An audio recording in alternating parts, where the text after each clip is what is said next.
வணக்கம். திரு ஏவிஎம் சரவணன் அவர்களுக்கும் எனக்கும் உள்ள உறவு என் அண்ணன் சந்திரஹாசன் அவர்களுக்கும் சாருஹாசன் அவர்களுக்கும் எனக்கும் உள்ள உறவு போன்றது. இவர்களுக்கு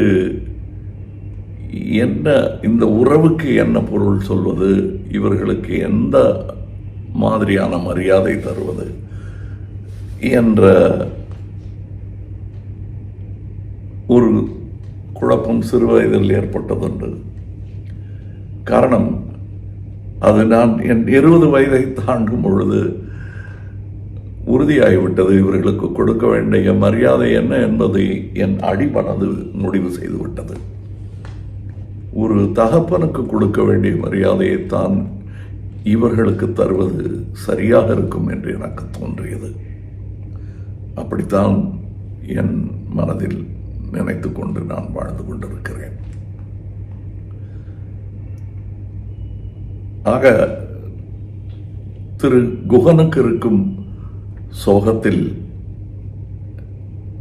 எனக்கும் பங்கு இருப்பதாகவே நான் உரிமை கொண்டாடுகிறேன். இப்படி உரிமை கொண்டாடும் நான் தனிமரம் அல்ல. ஏவிஎம் என்ற பெருந்தோப்பில் நடப்பட்ட ஒரு சிறு செடி. இன்று வளர்ந்து வந்திருக்கிறேன். பெருங்கலைஞர்கள் விட்டு சென்ற அடிச்சுவட்டில் என் சிறு பாதத்தை எப்படி பதித்து நடக்க வேண்டும் என்று பல பெரிய ஆசான்கள் எனக்கு இந்த வளாகத்தில், இந்த தோப்பில் என்று கற்றுக் கொடுத்திருக்கிறார்கள். அவர்களெல்லாம் நினைத்து பார்க்கிறேன். பேர் சொல்லும் பிள்ளையாக சரவணன் ஐயா அவர்கள் இருந்திருக்கிறார்கள். அவர்கள் சகோதரர்களும் தான். அதுபோன்ற ஒரு பிள்ளையாக நானும் இருக்க ஆசைப்படுகிறேன். என் ஆசையெல்லாம் இந்த தோப்பின் 3ஆம் தலைவரை தோன்றியிருக்கிறது. அவர்களும் என்னை போன்ற பல செடிகளை நட்டு இந்த பெரும் பள்ளியின் பெயர் நிலைத்திருக்க செய்ய வேண்டும். இதுதான் அன்னாரின் மக்களாக நாம் செய்யும் கடமை என்று நான் நம்புகிறேன்.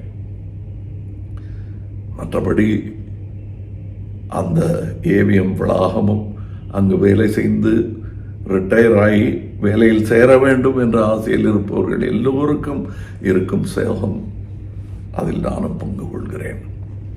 வெளி உலகத்திற்கு இது போன்ற